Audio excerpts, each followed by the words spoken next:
Sokoto State Government and Chief of Defense Staff disagree on bombing incident that left 10 persons dead. State government says there were innocent villagers. And Chief of Defense Staff General Christopher Musa says there is no military base in Nigeria. Public should disregard such assertion.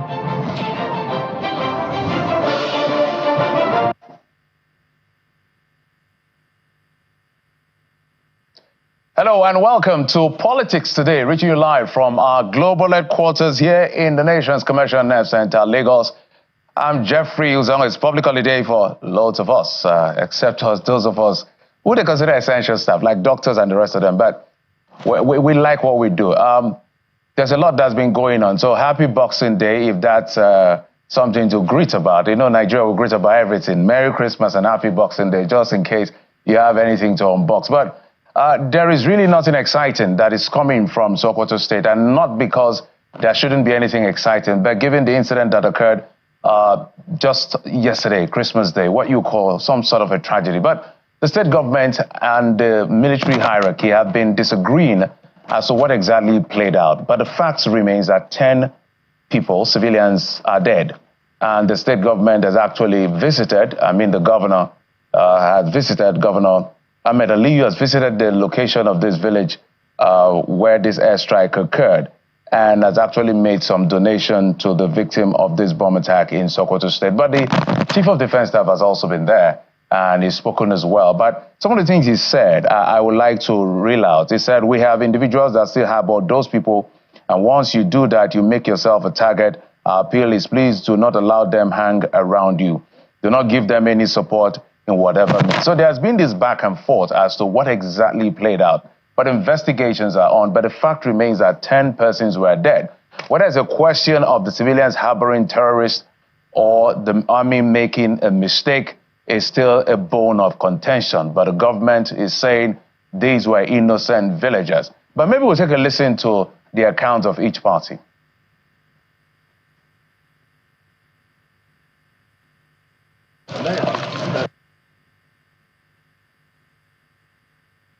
On behalf of government, I'm here to express my deepest condolences to the families and the loved ones of the victims of this very tragic incident. I was told about 10 innocent lives was lost, and so many animals was killed, and many were injured. As a government, we will take the full responsibility of those in the hospital. The medical bill. Yeah. And secondly, the government and the relevant agencies, I think, have to sit down to conduct a thorough investigation on the incident so that we can prevent at least the future occurrence of such. The assistance donated to? Yeah, we came with about 10 sack of food items, include rice, 100 sack of food items, which include rice, maize, and millet, and the donation of 20 million naira for the victims. We have individuals that still harbor those people. And then once you do that, you make yourself a legitimate target. And our appeal is please do not allow them hang around you. Do not give them any support in whatever means. Because once you do that, you make yourself a legitimate target. The incident that happened yesterday, we are painful. So an operation we conducted, we followed up and ensure that we avoided mistakes as much as possible. If there were other mistakes that came up, we are going to investigate and see. But I can tell you from what we have seen, because we have the videos of everything that happened. There were criminals in that place. Anybody that toyed with them was part of them. And so we continue to do our operation if not. Like I said again, we want to appeal to media. Please always understand that also those guys want to use the media to send their own message across. And that's why it's dangerous not to just agree to whatever it is they're saying. We have been transparent since we have come on board. Everything that's happened, we look at it and we'll tell you. Anything we don't know, we'll find out and get back to you. But I can assure you, we'll continue with the work we're doing. We will not relent. We will avoid civilian casualties as long as even they too avoid staying where the criminals are. Because it makes the job extremely very difficult if we stay wherever they are with the criminals, then we should avoid. I think that's one. But we want to appeal to, if you are not with them, please leave their area and come out. So that it gives us the ability to use them precisely. I can guarantee you there is going to be a lot of conversation from what is playing out in Sokoto State. So you heard the Chief of Defense Staff saying that appeal is to not allow them hang around you, do not give them any support. He said the incident that happened yesterday is an operation we conducted, we followed up and ensured we avoided mistakes as much as possible. If there are other mistakes that came up, we will investigate. So it happened in Silame local government area of Sokoto State. People died. And it appears the argument now is that the civilians that were there were cooperating with the terrorists. But the government says these were innocent villagers. So what exactly are we going to take at the end of the day as far as this incident is concerned? So it's a subject that we'll continue to follow up and bring everyone up to speed. But our thoughts and our prayers are with everyone who lost their lives, maybe innocently, because now you really don't know what is where and all of that. But the fact is that people died. So the Defense HQ and the military and the state government would need to be clear on what exactly played out there. But you can see both positions. Okay, but the Defense HQ, the CDS, has also said that there is no French military base. This has been an ongoing conversation for a while, that the French have a military base now in Nigeria. But the military is saying there's no such thing as far as this is concerned. I know all the speculation that went on with some visits and what could be the outcome of those visits, but we're not here for speculation. The military has said there is no military base, French military base in Nigeria. So that is as far as we know. We will be bringing you some of, but before I bring you the political roundup stories, today we're going to focus on two major things, I must say. One has to do with human rights. I started off that conversation some days ago, but we're going to build on it as well as a senior advocate joining us. And then later I'll talk about local government autonomy. It's a conversation you would like to be part of because you may learn a thing or two about what is played out as far as the civic space and freedom of expression is concerned. So you know your limits and the liberty you have. Let's bring you a political roundup stories. As part of measures to maintain security in the nation's capital, the Federal Capital Territory Police Command is asking residents to be wary of commercial vehicles with tinted glasses. Fielding questions from journalists after a security assessment tour of the nation's capital, the Commissioner of Police in charge of the command, Mr. Olatunji Disu, explains there is a need for residents to be security conscious at all times. Mr. Disu also expressed satisfaction with the security situation in Abuja. He equally asked residents to cooperate and collaborate with the police and other security agencies in order to ensure a safer city. Generally, my message to the residents of the Federal Capital Territory is to continue to assist the police because I've gotten wonderful cooperation from the residents of the Federal Capital Territory. Almost all the achievements so far gotten by the police was gotten through the cooperation of the people. So I want to thank them so much for that. And as Oliver tweets that we are soliciting for more support. The All Progressives Congress in Benue State is calling on President Bola Tinubu to sustain his development initiative to drive his reform agenda beyond 2027. The group, led by the Minister of Water Resources, Professor Joseph Otsev, also passed a vote of confidence on his leadership. They explained their stance during an expanded stakeholders meeting of the party in Makurdi, the Benue State capital. In my ministry, in the Ministry of Water Resources and Sanitation, we're distributing irrigation pumps. We are distributing seedlings for our farmers because by the time we boost food production in the country, that will create jobs for our teeming populations and our women. And in Adamawa State, the national leadership of the All Progressives Congress has set up a reconciliation committee to reconcile aggrieved members of the party in the state. Addressing members of the party, the chairman of the committee, Mohammed Mana, stressed the importance of reconciliation for the party's growth, describing the APC as a grassroots party poised to reclaim power from the PDP in Adamawa State. APC is strong and is party to beat in Adamawa State. We want to make sure that all our members are assured of their tenure, are assured that those who contest election will win again in 2027. The Nasarawa State Deputy Governor Emmanuel Akabe has sued for peace from the people of the state. He spoke after a church service at St. Aloysius Catholic Church in Doma local government area.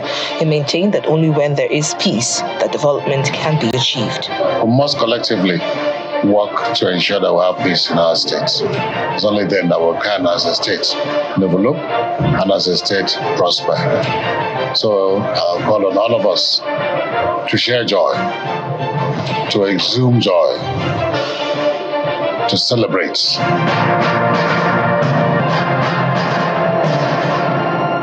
All right, those are the political roundup stories we have for you that we've been tracking in the last 24 hours. But let's get to a very conversation for today. I did tell you we want to talk about human rights. It's an essential conversation because the Constitution provides for it fundamental human rights, and there are also limits. There are rights as well as responsibilities.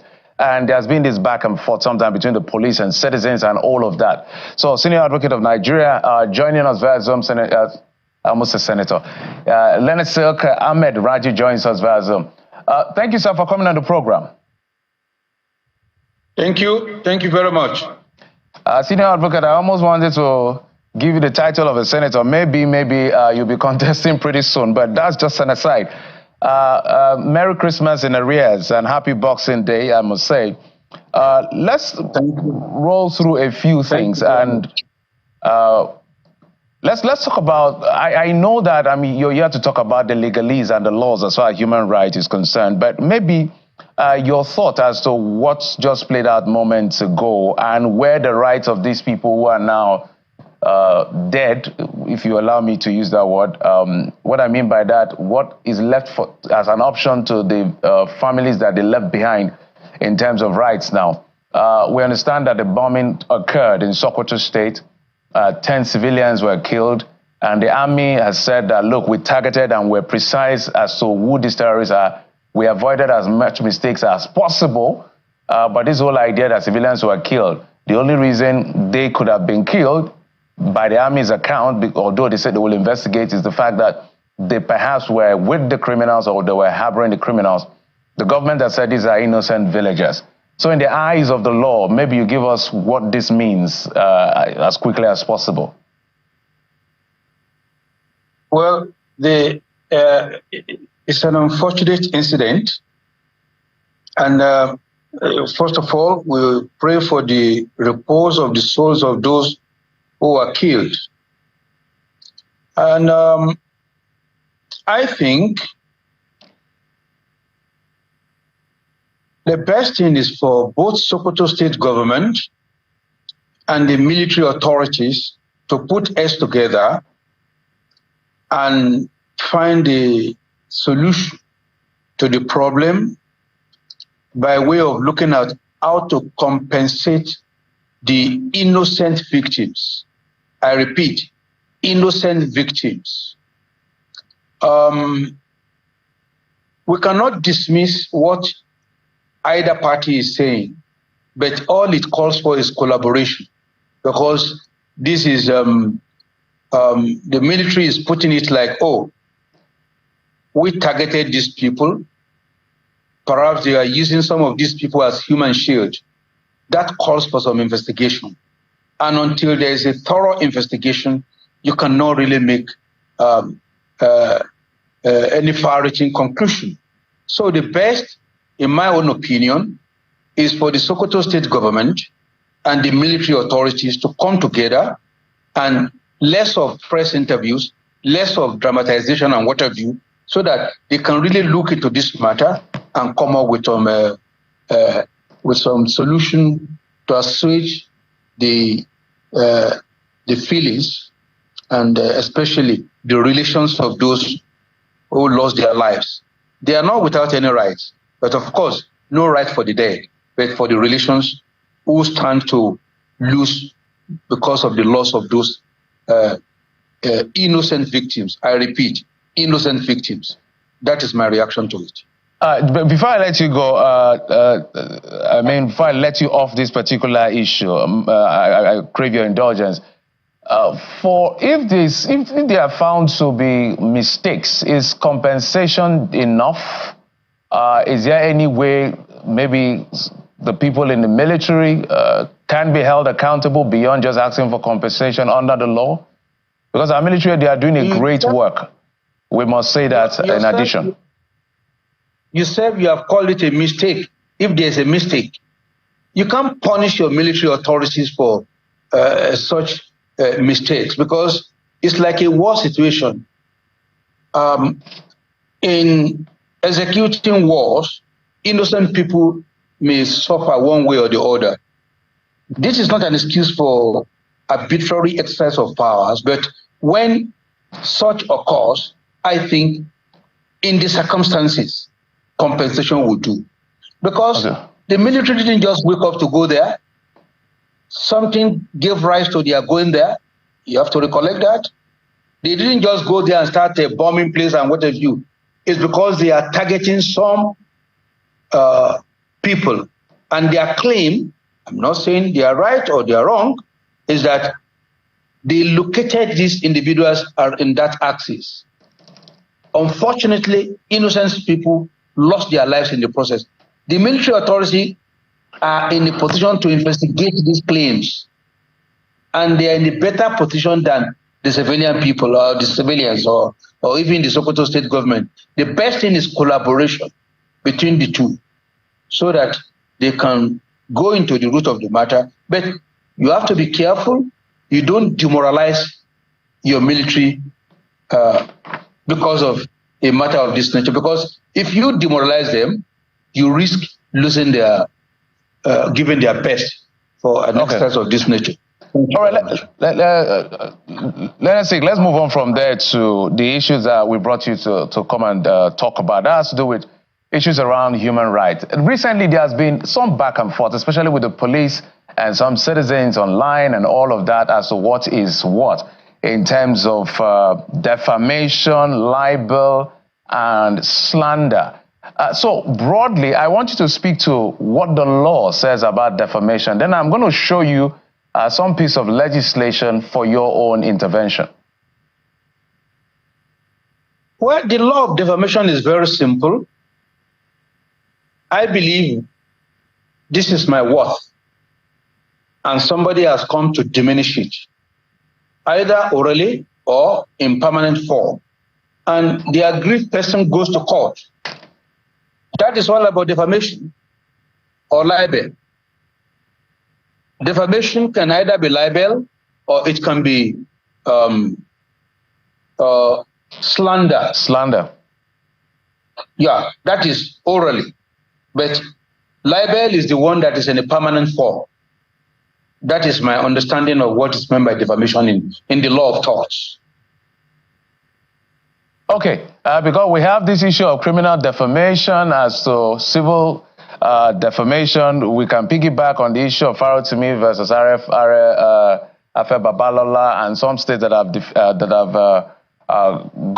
some states that have decriminalized defamation. I understand that Lagos, Edo, and Ekiti State have actually decriminalized it. But there's something I want to show you, and that has to do with the Cybercrime Prohibition and Prevention Act 2015 and also the amendment. So I will read it if my producer can get it up for me and what this actually means. Because we've seen situations where we're hearing that if you curse someone, you can be charged and all of that. So the first one says, a person who knowingly or intentionally sends a message, if they can hold that for me, please, sends a message or other matter by means of computer system, is first grossly offensive, pornographic or something on indecent, obscene, and menacing character, causes any such message or matter to be sent, and B says he knows to be false for the purpose of causing, which is my interest here, which is what I want you to speak to. It's 24(1)B. He knows to be false for the purpose of causing annoyance, inconvenience, danger, obstruction, insult, injury, criminal intimidation, enmity, hatred, ill will, or needless anxiety to another, and causes such messages to be sent. Then it talks about what you call the consequence, or if the person is found guilty by the court of law. But there was an amendment to that effect. So this, if you can see the screen, this is the portion I wanted you to speak to when it was legislated on. But I think the framers of the law also amended it. If you can get me the next one that says, it knows to be false for the purpose of causing a breakdown of law and order, posing a threat to life, or causing such messages to be sent. The reason I'm saying this is because perhaps if you look at this, how is this justiciable under the law? Because there was a time this held sway. If I take somebody to court, somebody takes me to court, how do you make a case about insults? How do you make a case about inconvenience, danger, and all of that? That's my question, sir. Well, these are new laws. They've not really been tested. They're what we call testable legal hypotheses. Whatever I say today will just be a guess on my own understanding of what the provision is all about, or the provisions are all about. But here, what the law is, cybercrime, is by use of message.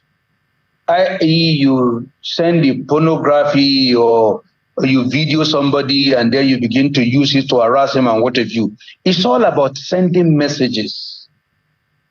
It is not, strictly speaking, in the class of libel or defamation or slander. I think we should get that distinction very clear. What gives rise to this is the abuse of social media. This is an attempt to curb the excesses in the social media, which is quite different from what we know in the law of tort. When the law of tort was growing, and we have the law of defamation as it is, technology was still very low there. So the common law did not capture what cyber issues are now raising. And that is why the cybercrime has now come up with provisions like this. But like I said, it's a testable legal hypothesis. It is not. It's not something that has. We have not seen the attitude. We have not read the attitude of court to these provisions. But my humble understanding is this is limited to abuse of social media platform by way of sending messages, text messages, and what have you, but not in the way and manner we understand libel to be. I don't know if I've communicated. Yes, Senior Advocate, yeah, I'm going to stay on it for a while. I understand you perfectly. So I know the law has now been amended so that for the purpose of clarity and fact, that section that was a bit controversial, which people have screamed that this is tantamount to an affront on the Constitution or literally gagging someone not to speak their mind, has now been adjusted or amended in 2024. So because that was 2015. It knows to be false or for the purpose of causing a breakdown of law and order, posing a threat to life, or causing such messages to be sent.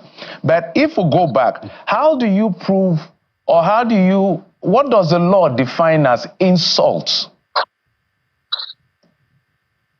Well, that is why I say it's still a testable legal hypothesis. All this, we have to look into the provisions. Is there anywhere insult was defined, or do we have to rely on the ordinary meaning of the word insult in the dictionary? And what you consider as an insult, I may not consider as an insult. Insult differs from class to class, environment to environment, although there are some standard ones, but in some cases, what you may see as an insult, I may not see it as an insult. The use of language, I mean, if you say, don't be silly, in some environment, it's okay. In some environment, it's an insult. So these are the issues. So I do not know the views our court will take. We have to be very cautious. Nobody can give you an exact interpretation or what the court will say these provisions connote. So like the insult now, what to you is an insult may not be to another person as an insult. Yeah, the reason... Yes, go ahead, yes. Sir, go ahead. There is no objective definition of several categories of insult. Okay. You can't find But for example, a small child may tell the father, Daddy, don't be silly. In some time, that will be taken seriously. The child may hand the greatest beating of his life. Okay, let's also talk about something that came up online. I think it was the false PRO, because I want to take this issue because I see that it generated a lot of conversation, and the back end of it is the fact that people are just worried about what this means to free speech. People are saying you have the liberty to say anything you want, but after you said what you want, are you ready for the consequence of what you said? And some people say, look, I have my liberty, where your own ends is where it begins. Yes. No, just let me land. Yes, senior advocate, I wanted to contextualize because if I stand to be corrected, but I know that I remember, but I stand to be corrected, that the first PRO had mentioned things like if you curse someone online, for instance, there are consequences for it. Is that also true in law? I mean, cursing. If you say what? Curse. CURSE. If you curse somebody? Yes. Well, you see, that is why I say, what is a curse? What is a curse? Is it defined anywhere in the law? Or what is the ordinary meaning of a curse under the English language? Do you have to swear with something before it amounts to a curse? Or if you just pronounce something very harsh, like it will never be whatever for anybody, will that amount to a curse? What if there's a basis for your anger before you utter the curse? If there's a basis. So these are new provisions. We can only do some, what I will call intelligent guesswork, until the courts give us the guidelines and they begin to give meaning to the provisions. We may be running the risk of advising wrongly. Yes, because we understand recently some people were taken into custody to this effect, but that's still a subject between the police and I think that will end up in court and all of that. That's why people are raising this concern. But in your view, in trying to manage some of the excesses of the social media, aka free speech online, are we as a nation putting legislative structure in such a way that we may end up gagging free speech, in your view? Well, I do not think so, because the abuse in the social media is almost getting out of hand. And the use of, well, I say abuse of artificial intelligence is a factor we have to look at. For example, you put the picture of somebody with a funny cap on it. They just presented the picture of Baba Adeboye with an Islamic dressing. I don't know whether it is true or false. And some people say it's artificial intelligence they are using. Shouldn't there be a limit to which, and in any event, even under our constitution, the rights, they are not absolute. The rights go with responsibilities. No absolute right. Because if we are not careful, through artificial intelligence, they will just bring up a picture of somebody naked with another woman. And where do you go from there? What kind of liberty is that? So I agree, the law must strike a balance between the right to speak and other people's right to protect their dignity. There must be a balance. The right to speak cannot be absolute. No, it is never anywhere. It cannot be absolute. But the extent to which the law will go in curtailing it is what we just have to sit down and strike a balance. We need to strike a good balance. So, senior advocate, the courts, yes? Yeah, senior advocate, in your view, what is that balance? So, is the law already clear about this balance? Given Section 39, if I'm correct, and between Section 39 and 45, or there has to be some adjustment, amendment, or review that can clearly give balance? So, balance in terms of protecting strongly civic space and freedom of expression, also taking responsibility for being careless with your level of liberty. What is that balance? The balance is, if a report is obviously careless, and I'll give you an example. Baba Adeboye was dressed like somebody in the Gulf, which ordinarily shouldn't be. Whoever does that, if it is not true, he has transgressed, he has extended, he has gone beyond what is normal. Or through artificial intelligence, you take the picture of a man and then in a bed with another woman.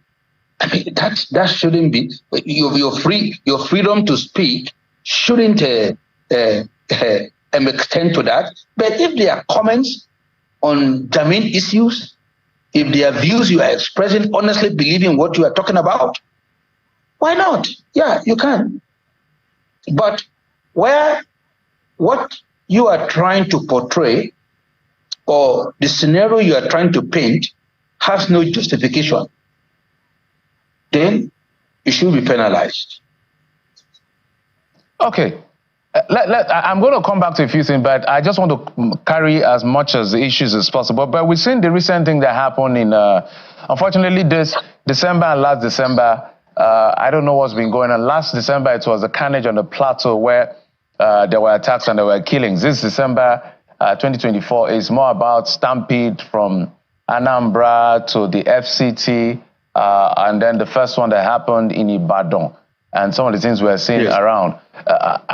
I saw, I think that was the charge sheet I saw. I understand the Oni of Ife's ex-wife, the Princess Naomi, has been taken into custody, and one other gentleman, three other persons have now been taken into custody to that effect. And then they are charged to court. And one of the things I saw, which I would like you to speak to, is they talked about conspiracy to commit felony or acceleration to death. People have been speaking to the fact that how far can the law go in trying to address this issue? I want you to speak from the legal point of view. They set out to help people, to support people. Perhaps they've been doing it for years. And then we understand that the event was supposed to start by 10. It started by 8.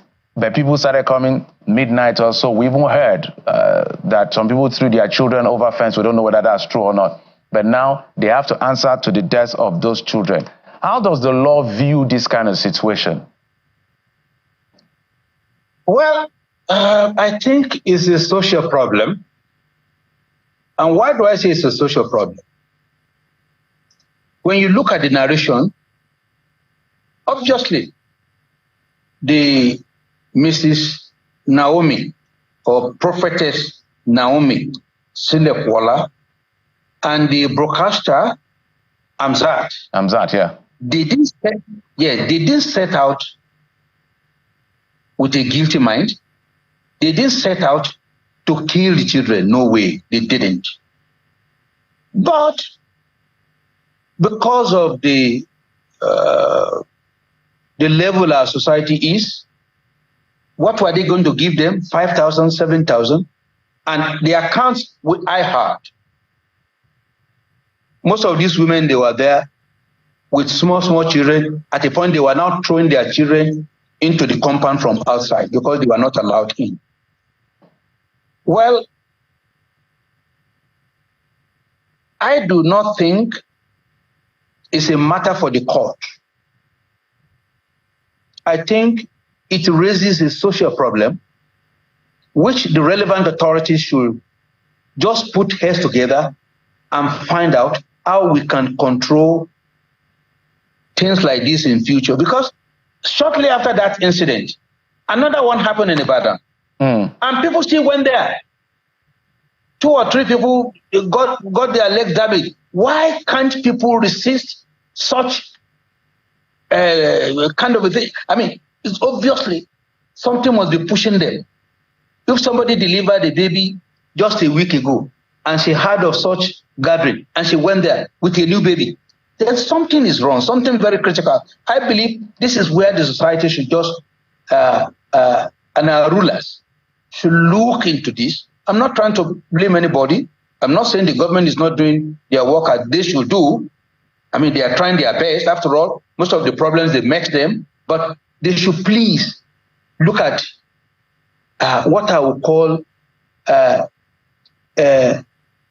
we have immediate causes, then remote causes. What are the remote causes of all these problems? Okay.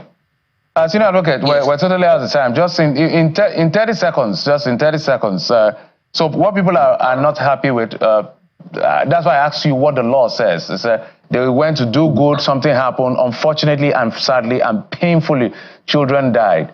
Should they be in prison to that effect? Should they, or shouldn't they? You see, I will not want to comment on. I will not want to comment on that because they are being remanded by the court, and I should not be commenting on what the court has decided. But all I will say is, the law punishes the heart, your intention, not your act alone. One will have to look at their intention. What was their intention? So, but I believe they should look more into the remote causes rather than immediate causes. What are the things giving rise to all these kind of problems? Why do you have to, why, because of 5,000, why will mothers, a 2-week-old mother, go in there with the children? Why would they be throwing their own kids over the fence? Something is inherently wrong. We need to look into that. But to your question as to what is the position of the law, I will not want to comment on it because it's subjudice. But they will look at their intention. Okay. Yes. Senior Advocate of Nigeria, Ahmed Raji, thank you so much for coming on the program. We appreciate you. Thank you, sir. Thank you. Thank you. All right. Thank you. We'll take a quick break. When we come back, it's the Boxing Day edition of the program. I know you are still on holiday. Let's just serve you the best so we can. Local government autonomy. You know, the Supreme Court had made a decision that this money should be sent directly to this local government. Have they started sending the monies? How have they been managing all of this? What is playing out in Edo State? How does it how can we relate it to local government autonomy? We're going to look at all of it. It's a potpourri of issues around LG autonomy. After this break, join us again.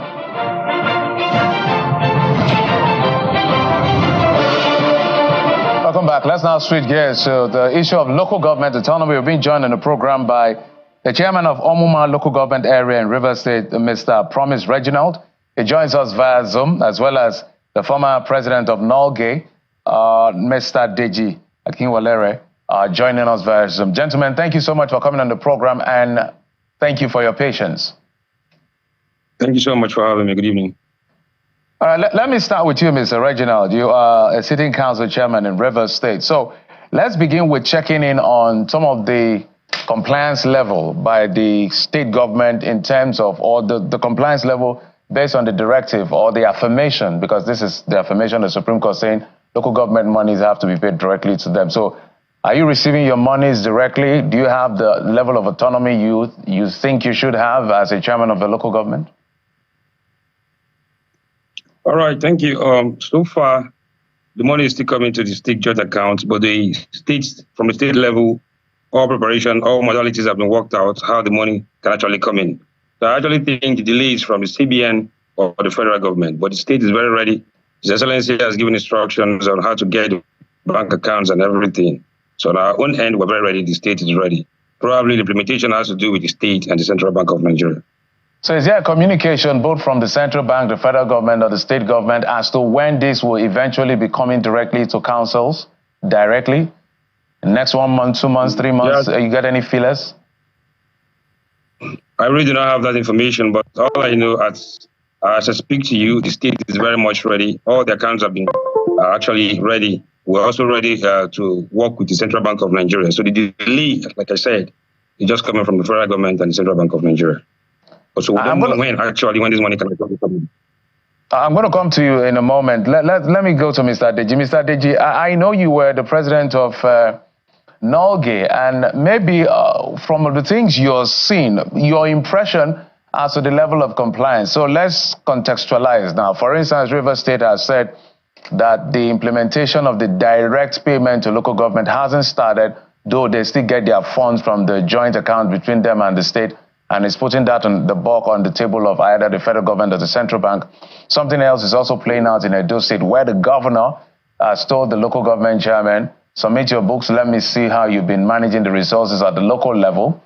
According to him, they didn't submit. He reached out to the State Assembly, and they wielded the big stick, suspending them. Elected chairmen were suspended. That became a controversial issue as to what is this whole about LG autonomy if this is still happening in 2024. Maybe your impression as to these two pictures I just painted. Thank you very much. You recall when we had this conversation sometimes ago after the Supreme Court judgment, I stated then that the problem was not that of just the judgment, that it was the problem of compliance by people, the political class, the political elite, especially those manning affairs at the state level. That is the state government. And now it is playing out that a governor, as we have seen in the case of Edo State, is challenging the authority, the power of the Supreme Court. And for many people, for many of us, we know that the most basic elements of government that were taught, even at secondary school level, was the supremacy, the finality of the Supreme Court in issues like this where justice dispensation is concerned.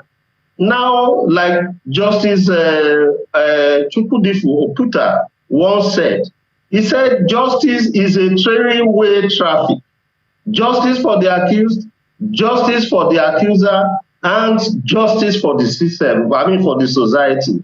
In this case, as we can see now, the accused, that is the state governments that have been alleged of mismanaging and diverting mismanaging local government funds, have gotten gotten justice, because the Supreme Court said you can no longer manipulate the local government, you can no longer divert their funds, money should be credited to local government system directly. You can no longer suspend and disrupt the local government system. That is their own justice. The accuser had been the federal government, and they had equally gotten justice because the Supreme Court had ruled in favor of the Attorney General of the system, of the Federation.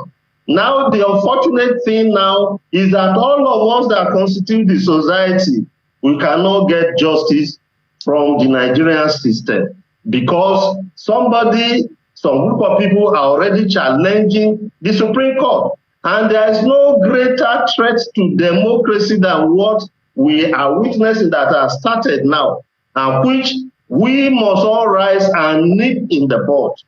If a governor may be standing as representative of other governors, can openly come and be challenging the Supreme Court judgment, I think this is a disaster that is coming, that is forthcoming in society. And this we must stop. It is a situation now that warrants that the entire Nigerian society, the Nigerian people must rise up to defend their democracy, to demand justice. This is the time that the judiciary itself, we must remove the veil from the eyes of the lady that represents justice, and let her be animated. Let oxygen be given to the lady that represents justice, and let us see whether she will not defend herself. Let me take it to the Omuma chairman in River State. Mr. Promise, one of the things that we're seeing playing out, because we've seen a situation where local government administration laws are in clear conflict with this constitution, Section 7. For instance, all of the things that have been going on in literally every state, transition chairman, caretaker chairman, all those were illegal under the constitution, according to the pronouncement and affirmation of the Supreme Court. So, but now with this new affirmation from the Supreme Court, a lot of eyes are going to be looking at you, the council chairman like yourself. But the dilemma is who is going to hold you accountable, because the councillors play dual role as members of the executive and also the legislative assembly. I would like you to speak to that, Mr. Reginald.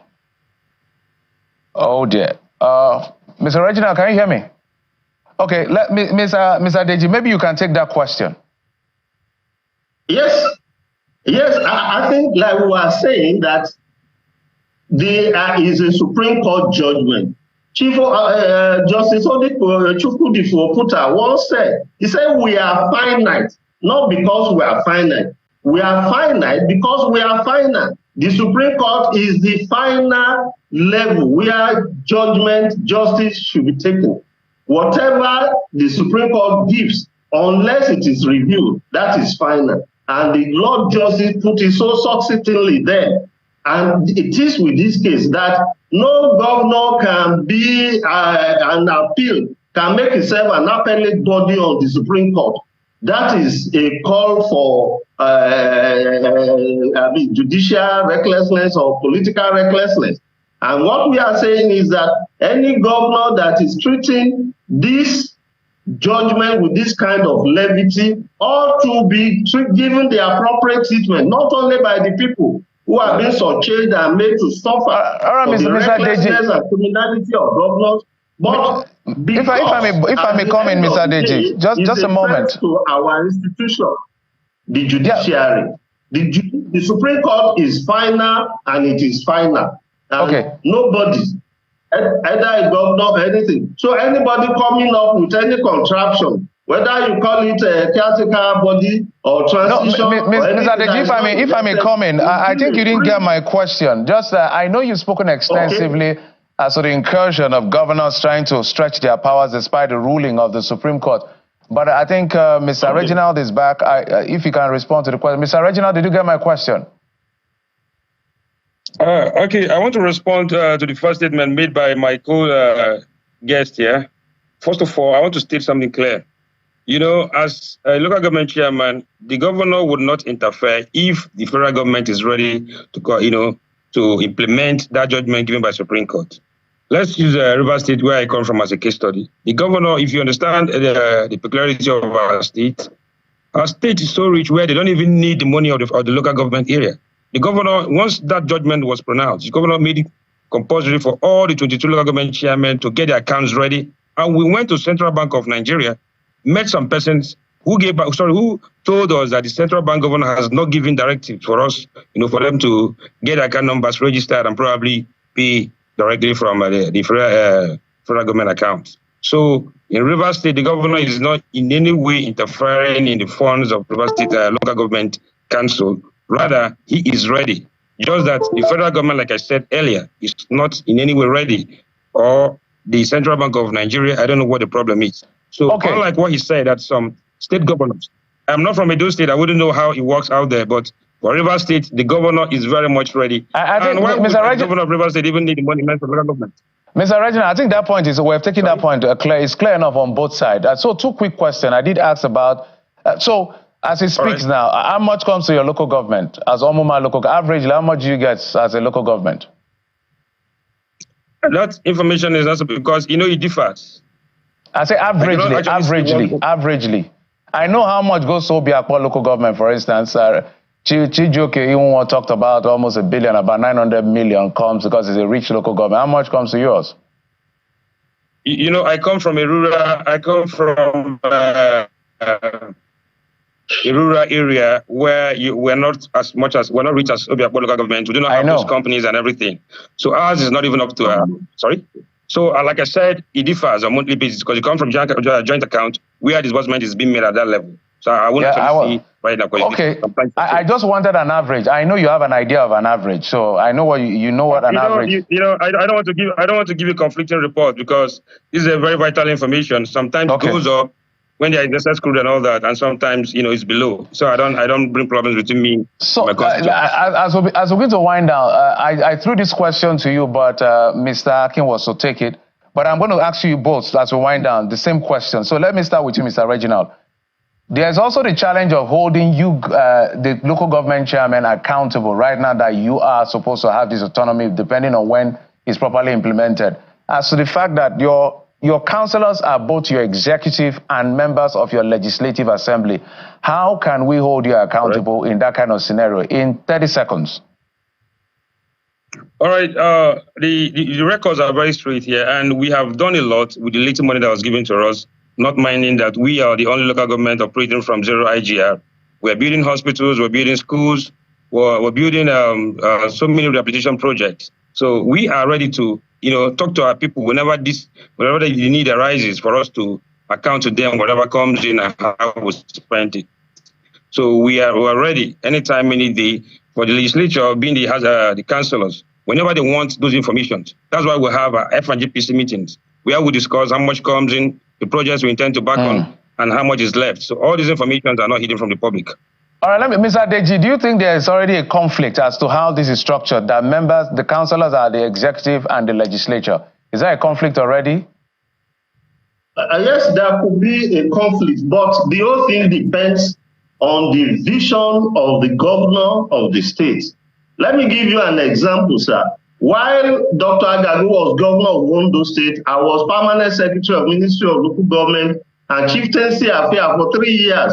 Every month for 36 months that I was there, we had to address the press every month and tell the whole world, tell the press how much came to the local government, how much goes for teacher salary, how much we go for local government salary. So there is nothing mysterious. There is no system secret about it. There should be there is a website where this money is made available. The figures are made available. So if a chairman is afraid to tell you how much come to his whole state government because he believes this will contradict the original amount paid there, that tells you the misfortune that we are running through in this country. There's no state secret there. There's nothing hidden there. It's the people's money. So if elected chairman or appointed chairman cannot boldly come, it's simply because they know they will fall under the sword of Damocles of the governors of the states, who are still irreparably, in a manner that you cannot help, are bent on destroying the local government system and making democracy an anathema at the local government, at the grassroots level.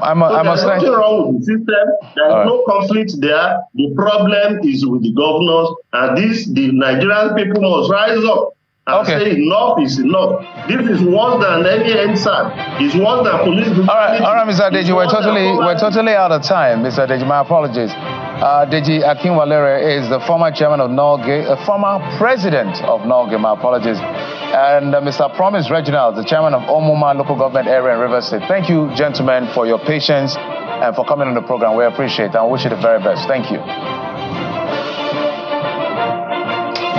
And that's it on the program. Thank you so much for your time and company. Tomorrow is the weekend edition of the program. We'll see you then by God's grace.